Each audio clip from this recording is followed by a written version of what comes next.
Majestic, na-check na nung client yung una natin ginawang panda white na marble. So ngayon, gagawin na natin yung isa pa nilang countertop. Ang gagawin natin is gagawin muna natin off-site, tapos i-install nila. So again, gagawa tayo ng panda white.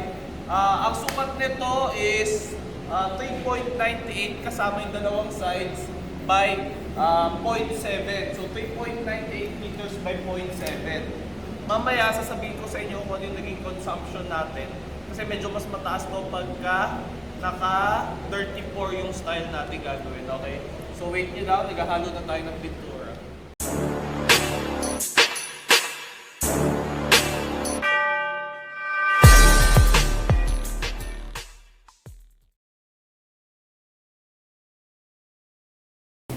Okay, so sisimulan natin itong panda white. Ito, wala pa siyang resin. Ang una natin ipo-pour is ang black. Yung black kasi inuuna ko kasi ito yung parang pinaka mapukaw sa mata. Kaya ito yung una kong nilalagay is para lang, ito yung magdidictate kung ano yung flow na gagawin ko. So more on one direction tayo sa panda white marble na to. Pero mas mahal. So, tandaan pagka naghahalo, gilid, tapos lahat ng baba, tatamaan nyo. Tapos pagka naghalo kayo, bubungkalin nyo. Gawin nyo mga 5 times. Gilid, lahat ng gilid, lahat ng baba. Tapos halo. Gilid, baba, halo.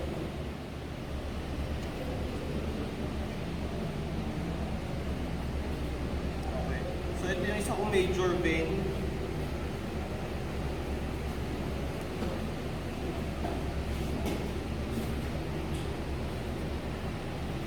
Pwede tayong gumawa ng mga maliliit na vein.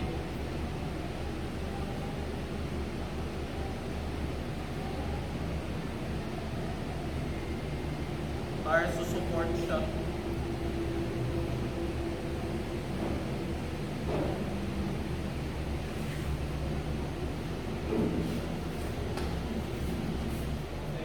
So ngayon, gagawa ko ng spray paint na white. Tingnan ko spray paint na white. So ang ginagawa ko is, ito yung parang pinaka-black na part ko. Tapos lalagyan ko ng spray paint to the white para mga sub-veins tayo. Yung effect na to, yan, lalagyan ko ng white, yung black, para may konti siyang texture pagka binuhos ko. So ito yung mga supporting veins. Gagawa tayo ng mga supporting veins dito.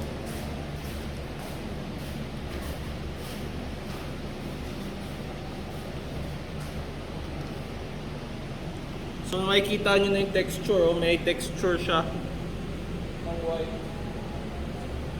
Okay.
Okay, so ngayon silver gray tayo. Itong silver gray, gagamitan ko siya ng white na spray paint. Okay. So ito, mas in between tayo.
Okay, so ang gamit ko ngayon is a gold effect na high brilliance. Ang color niya sa KT gold effect. Yan, KT gold effect ang gamit natin. So para siyang bronze gold. Ang ganda niya, earth tone din. So maganda siya para may konti kang highlights.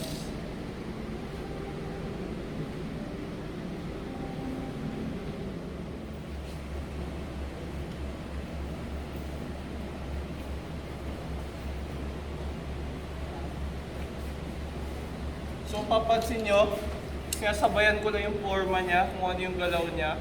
Hindi ko siya kino-counter masyado. Hindi ako gumagalaw across, more on one direction, same direction lang ang binubugahan ko.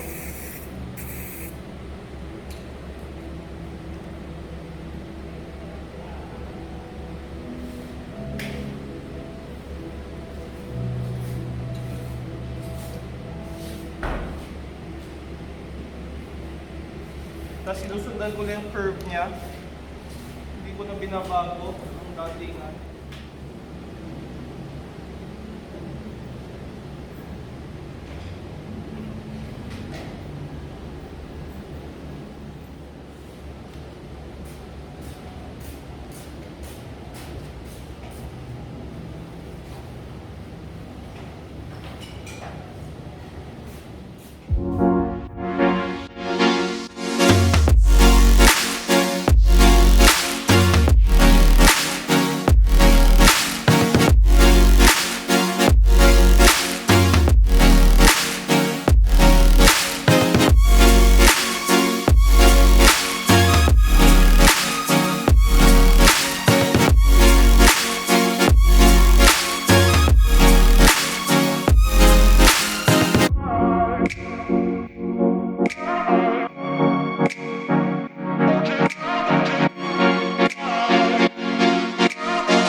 1 liter.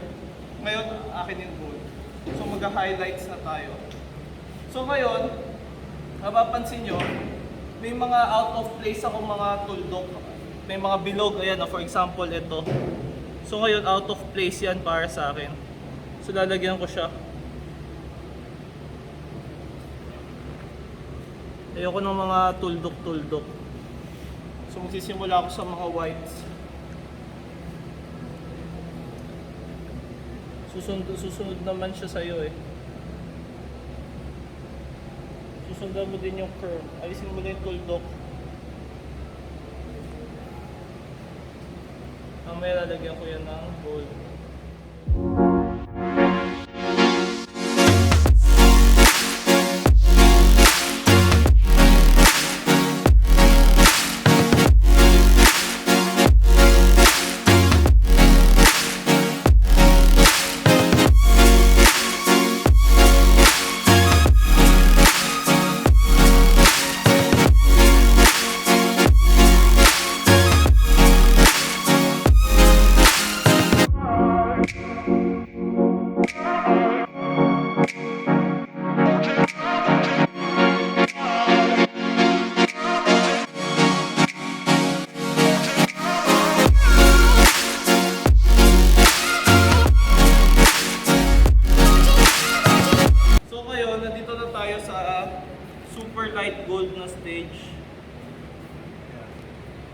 Ito super light gold, ito yung may parang siyang glitter effect. Ganda, gusto ko yung highlights niya. So ngayon titignan natin sa malayuan kung saan ba tayo pwede mag-accentuate. Tulad nito, gusto kong accentan.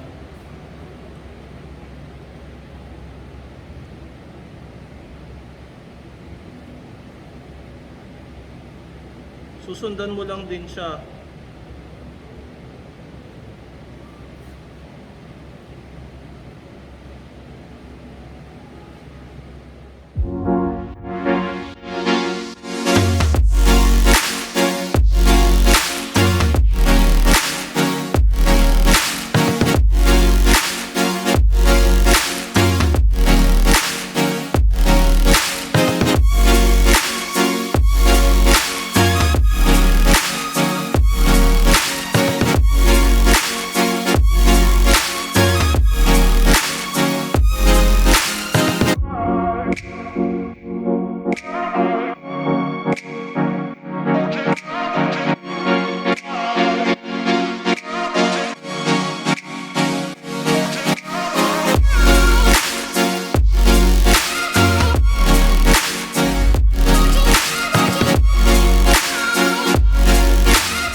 sir. Yan, kakatapos lang natin magbuhos saka mag-touch up. Again, ginamit ko dito self-leveling black, tapos self-leveling white, then silver gray, tapos ang ginamit kong mga spray paint is white and yung bronze gold. Ang ganda na kinalabasan. So nilinis ko yung mga out of place na lugar, out of place na mga resin.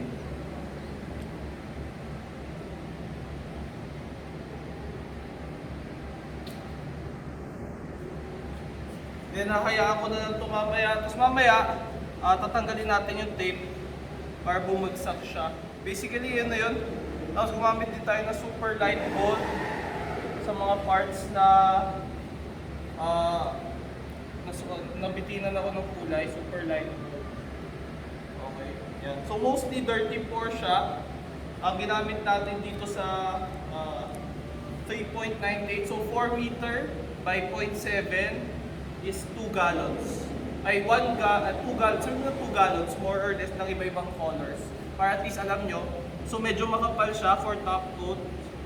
Pero at least maganda yung lumabas sa kanya. Okay? So thank you. Pipicture na lang natin to. Video natin ulit pagka na-clear coat na tsaka na-alis yung edges. Mamaya, aalisin pala yung edges. Tingnan nyo din. Okay? Thank you.